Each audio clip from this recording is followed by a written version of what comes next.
Russians refer to Tolstoy and Dostoevsky as great writers, great geniuses, but Chekhov as a friend. He actually engages with all those big questions of life and death, but he does it with such lightness. Chekhov always denied that he had any kind of agenda. He was interested in human beings and how they interacted. He did represent people actually as they really are.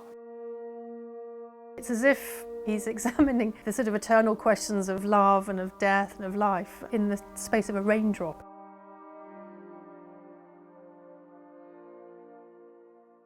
He lived in Taganrog in southern Russia in his childhood. He graduated as a doctor from Moscow University and started writing funny stories to try and help pay the bills. He confounded his critics from the beginning because his stories were so unconventional.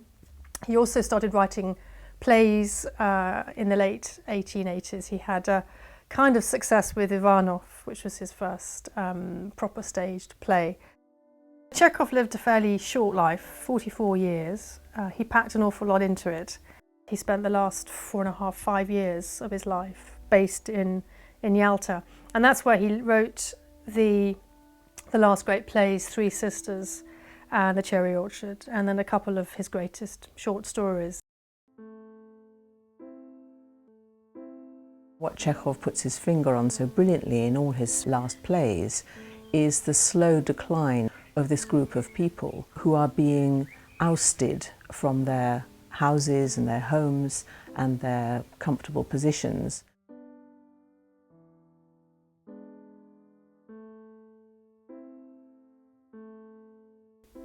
The sort of whole culture of the Russian country estate, which is the setting for the great plays, its golden age was perhaps in the 1820s, 1830s.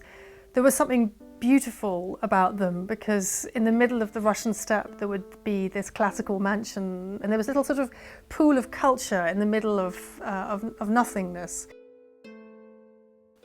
The Russian landscape was incredibly important to Chekhov, as it is to so many Russians. It's something that's really one wants to understand. And I think that Chekhov sees a love of the landscape as over and over again as being a redemptive thing. Astrov finds great beauty in the countryside, but the others apparently don't, you know. It just leaves to them.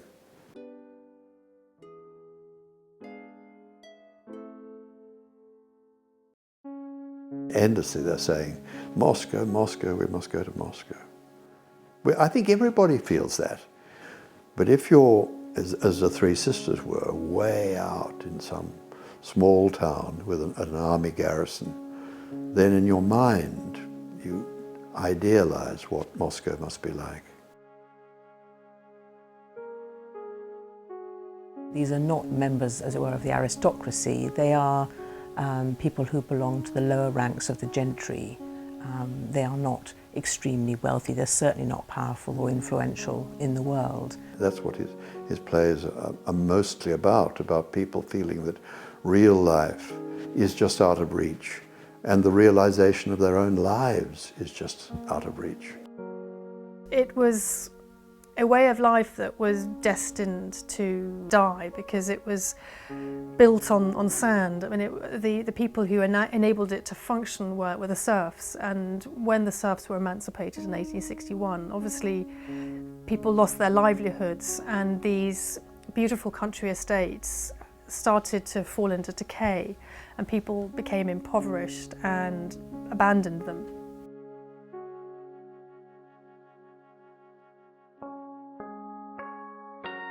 Well, I don't think it's a mistake that he called his plays comedies. The vision was essentially a wry and amused view of human weakness, I think. The surface of the plays is actually rather bright and animated and energized.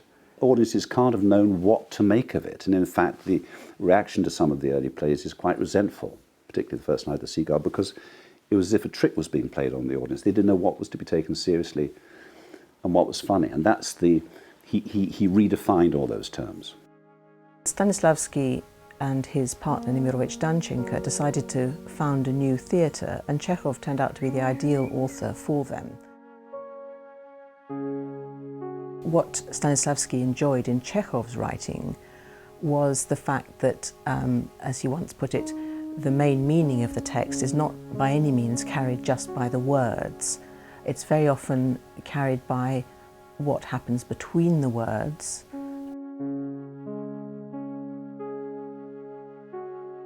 It worked wonderfully for the first productions, but for Chekhov, eventually it got a bit much because the verisimilitude actually killed the great magic of the plays.